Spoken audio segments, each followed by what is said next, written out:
little hiccup yesterday at the White House after President Obama's home teleprompter reportedly malfunctioned during a family dinner. Onion News Network Washington correspondent Jane Carmichael joins us now with more. Jane, tell us what exactly happened over there. Well, Anna, last night in the middle of a conversation with Malia about raising her allowance, President Obama's home teleprompter suddenly went blank. He sort of froze mid-sentence, but after a few seconds of silence, Obama was able to call up his prepared remarks from memory. So it didn't differ at all, basically, from the copy of the dinner conversation that had been sent over to reporters beforehand? Right, that's right. It was almost verbatim. Wow. He hit all the points about Malia needing to get at least a B in math and trying to get onto the soccer team, just in a different order than they were written. Well, White House Deputy Press Secretary Brenda England briefly addressed this error today. Let's take a look. Look, the president has hundreds of conversations every day, and it simply isn't feasible for him to memorize the text for every single one. The prompter is really just a tool to help the president remember to speak, blink, and breathe. And look, Obama is always open about the fact that he works with a team of talented writers on every remark he makes. Yeah, absolutely. The prompters just help make sure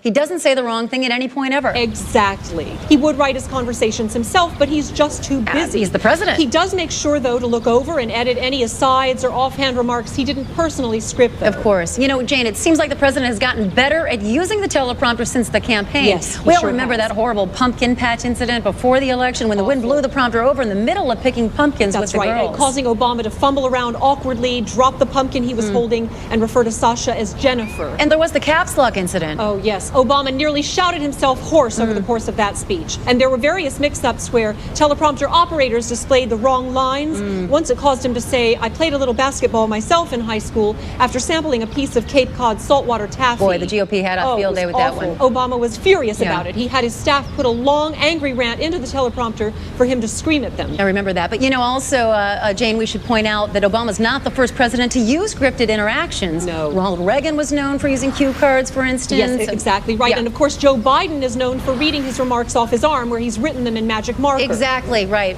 Well, Jane, thank you so much for that report. We appreciate it, as always. Thank you, Anna. Far from caving to criticism, the president has increased his reliance on the teleprompter, sending it alone on low-priority diplomatic meetings and photo ops. Well, right after the break, we'll talk to a Philadelphian who knows all the best places to get murdered.